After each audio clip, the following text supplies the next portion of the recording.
Добрый вечер. Это разговоры у камина об истории и современности.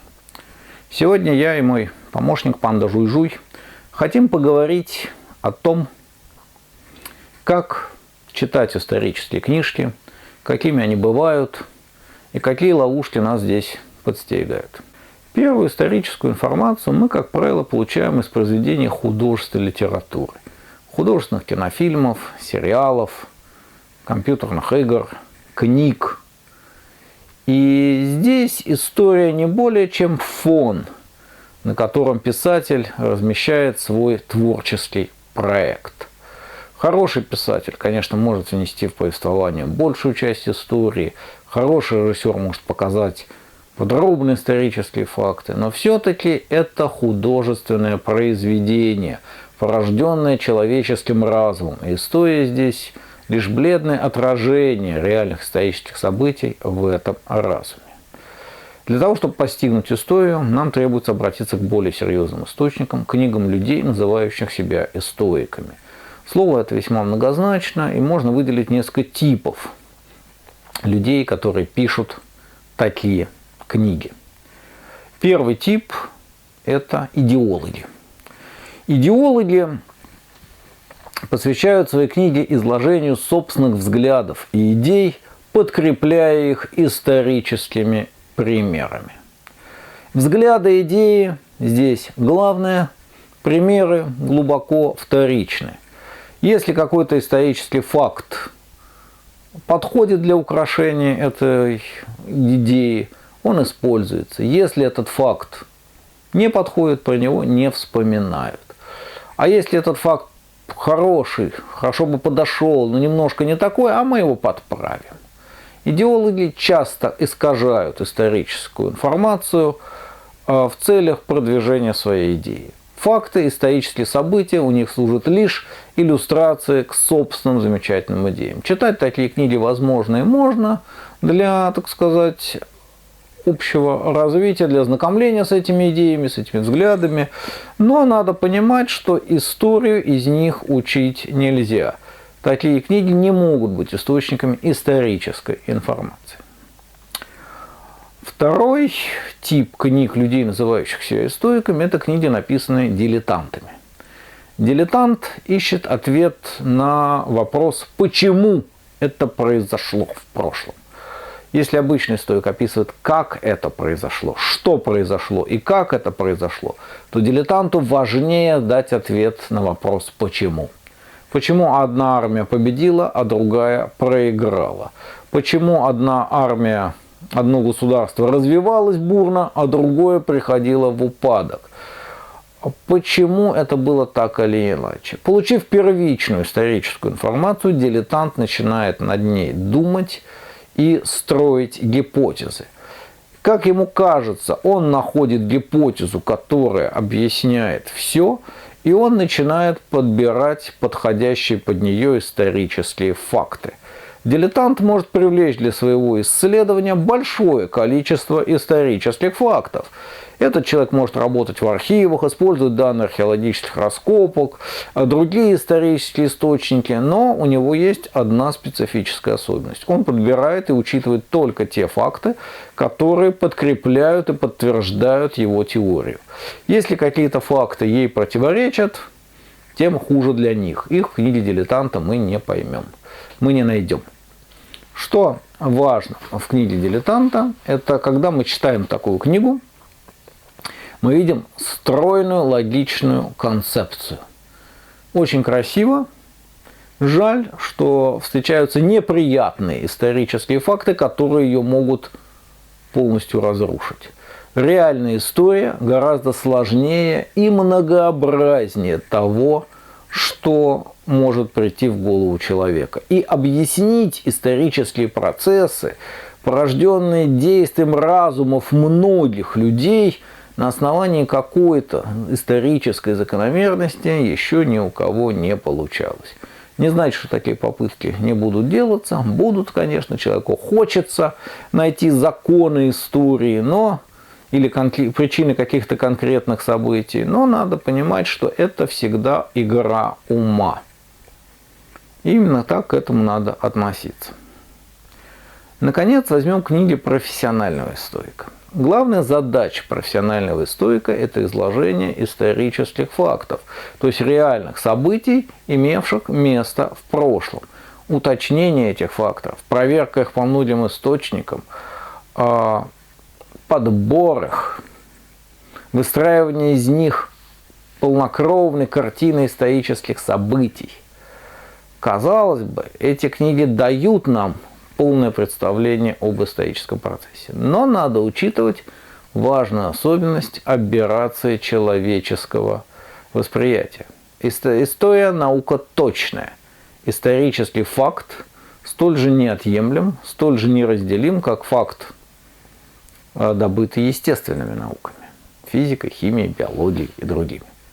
Но инструментом нашего познания является человеческий разум.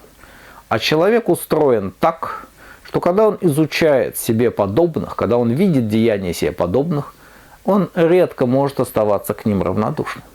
Так и стоик. Какие-то люди в прошлом вызывают у него симпатию, какие-то антипатию, какие-то восхищения, какие-то презрения, какие-то исторические события ему нравятся, какие-то не нравятся. Если стоик равнодушен к истории, которую он изучает, это плохой стоик, у него не будет интереса. Поэтому от стоика нельзя требовать объективности. Это невозможно, превыше сил человеческих. От него можно требовать только добросовестности. С тем, чтобы, подбирая исторические факты, историк приводит не только те, которые ему нравятся, но и те, которые ему не нравятся. Хороший пример книги профессионального стоика, критерии книги профессионального стоика, что на основе изложенных в ней фактического материала вы можете прийти к прямо противоположным выводам, чем те, к которым пришел ее автор, на основе приведенных им же фактов. Вот это работа добросовестного стоика. Надо учитывать еще одну особенность нашего восприятия. Когда мы читаем историческую книгу, в первую очередь наш разум воспринимает не само изложение фактов, а отношение к ним стоика. Это как крем, которым покрыт торт. И это легче всего понять нам. Факты надо изучать, запоминать, самостоятельно анализировать. Куда легче запоминаются отношения стоиков, фразы, описания, его эмоциональные отклики, особенно если стоик талантливо владеет пером. И главная опасность – съесть крем, забыв про остальной тортик, как делают дети. Так, прочитав книгу, человек часто выносит не знание исторических фактов, а оценки, которые так или иначе оставил тот или иной стоик. Надо учесть еще одну особенность. Когда мы читаем книги по интересующему нас историческому периоду, конечно, полезно знакомиться с работами нескольких стоиков, работающих в этой сфере. И тогда мы увидим многообразие точек зрения, многообразие интерпретаций фактов и заодно составим наиболее полную фактологическую картину. Конечно, если период нас не интересует, а мы читаем о нем книгу для общего развития, так сказать, да, то можно прочесть одну-другую монографию. Важно помнить, что наш взгляд на этот период, на историю этой страны, этой области, этой войны основаны на одной работе или нескольких работах, на одной книге или на работах одного автора, всегда тенденциозен и ограничен. Мы имеем некоторое представление об этих событиях, но надо понимать, что это представление ограничено. И если мы хотим иметь более-менее адекватное представление, нам необходимо читать несколько книг. Поэтому особенно совет хочется дать молодым любителям истории. Если вы вдруг читаете книгу и видите, что интерпретация фактов и оценки фактов в ней расходятся с теми, что стали для вас уже привычными, не спешите ее выбрасывать. Если эта книга написана профессионалом, читайте и понимайте, что существуют разные точки зрения. Отдельно надо сказать о работах историков-популяризаторов. Тем более, сам я себя тоже отношу к этой группе. Работа популяризатора основана на том, что он переводит то, что пишет профессиональный стоик, на человеческий язык. Добавляет к этому, естественно, литературный соус. Старается сделать работу прежде всего простой и понятной. Для популяризатора допустимо упрощение, но никоим образом не искажение и не тенденциозность в изложении исторических фактов. Стройная концепция, которая обязательна для популяризаторских книг, сделает их легко запоминаемыми. Их задача – заинтересовать читателя определенным периодом истории, определенными событиями, определенными людьми. Если вам удалось это сделать, если вам удалось заинтересоваться, популяризатор считает свою задачу выполненной. Опять-таки, популярные книги об истории дают только первичное представление о ней. Поэтому читайте больше книг, читайте книги профессиональных историков, даже если вам кажется, что они тяжело написаны. И если вы интересуетесь каким-то периодом, читайте больше. Читайте и одного историка, и другого, и третьего. Без этого составить адекватное представление о прошлом не получается. А если вы ограничились одной какой-то книгой, это вполне возможно, тогда учитывайте ограниченность своего взгляда. Да, у меня есть такое-то представление об этом событии, но оно довольно ограничено. И не отвергайте сходу другие взгляды, идеи, другие взгляды, концепции, которые изложены в других профессиональных работах.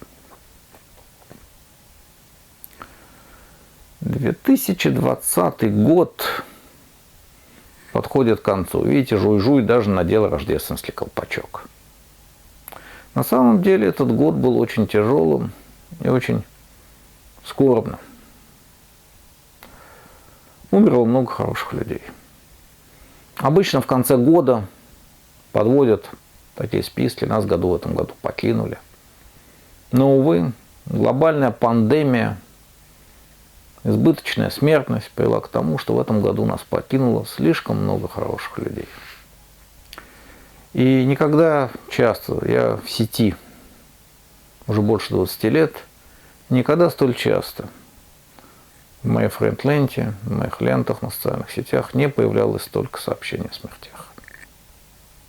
Умирают достойные люди. Ученые, писатели, воины. И это читать тяжело. И мне приходит в голову только одно утешение, что ли. Мы видим смерти тех, кто нас покидает. Достойных людей. Ученых, врачей, деятелей культуры, политиков. Просто хороших людей, которые еще недавно были рядом с нами. Они уходят из нашего мира. И мир становится темнее. Но каждый день, каждый час, каждую минуту где-то раздается младенческий крик. В мир приходят новые люди. И Бог даст. Среди них мы тоже увидим и проницательных ученых, талантливых литераторов, добродетельных врачей, мудрых политиков, храбрых воинов и просто хороших, честных людей, созидателей, добрых людей, в которых так нуждается наше с вами любезное Отечество. Они еще ничего не сделали, кроме того, что издали свой первый младенческий крик. Но они уже здесь. Не бойтесь, мир не опустеет. Спасибо за внимание.